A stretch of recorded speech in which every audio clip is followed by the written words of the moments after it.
Hey, this is Todd at NC Solar Electric, and we're almost done with my little installation here. I just need to wire these COM cables up nice and neat. Over here we have two 7.68 kilowatt inverters for over 15 kilowatts of power deliverable to my loads in my house. Here's my main panel. That's my meter for the Holy Miles inverters. Keeps track of consumption. And I just need to pretty up the COM cables and I'm done.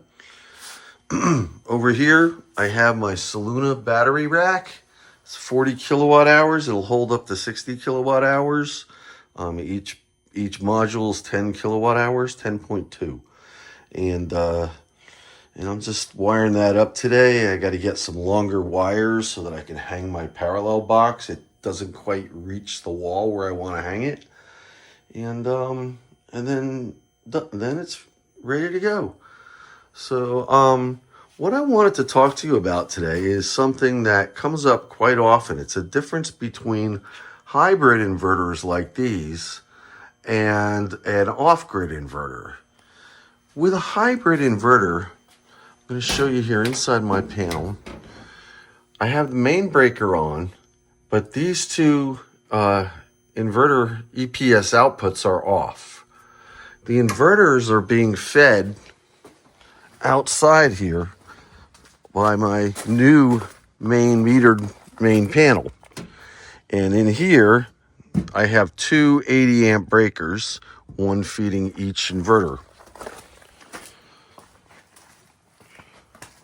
So that's my grid input, and these are my inverters, and they backfeed to the grid through those 80 amp breakers.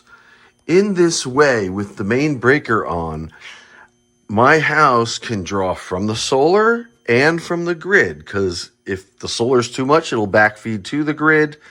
I can tell it not to backfeed to the grid, and it'll average to zero, but it does do a little bit of backfeeding. But the idea here is that in this configuration, my home can draw power from the grid or power from the solar or a little bit of both. It can blend and mix it together. And if I produce too much, it'll send it back to the grid. Normally, it's stored in the batteries. Once the batteries are full, then it goes back to the grid, unless the batteries are too cold. In any case, the other alternative, though, is if the power goes out in this configuration, it will not automatically switch to backup power. Because while the backup power will switch to the inverters, I can't connect the EPS output to the grid. So I have this interlock, which allows me to turn off the main breaker, lift this up out of the way, and then turn on the two EPS breakers. And then these two inverters will power my house using a combination of solar and battery. If the sun is out, it'll use both and draw from the battery or continue to charge the battery depending on how much energy my house is using.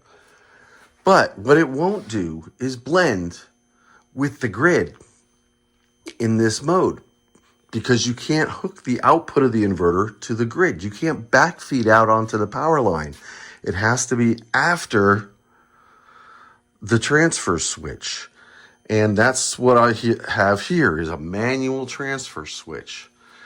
Now, the difference here is an EG4 18K PV has a solid state transfer switch built in. I can get one of those if I wanted to. It's expensive. But with that, it'll automatically switch because you've got grid coming in one side, you've got the inverter outputs coming in the other side, and when the power fails, it'll automatically connect your main panel up to the inverters. I forego that because it's like $1,000 investment. These are much less expensive. I get two of these for the price of one 18K PV. The 18K PV only gives you 12 kilowatts. Here I've got over 15 kilowatts. So it's a lot more power. My house can draw up to 20 kilowatts, so it's not even enough, but I won't run the oven or the AC while I'm doing it.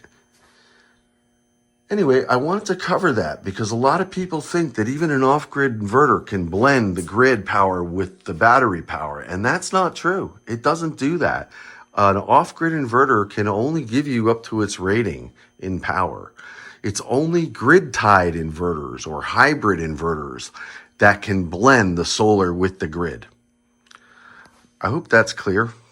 The other reason I went with the Hoy Miles instead of the EG4 is, well, one, I am a United States representative for Hoy Miles, and two is, do you hear it?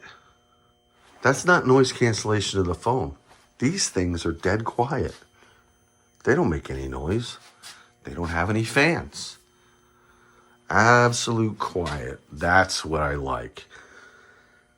I'm out here in my garage, not making any noise, but that's it. So, right now I've got about 10 kilowatts of PV coming in. Well, probably about 5 now.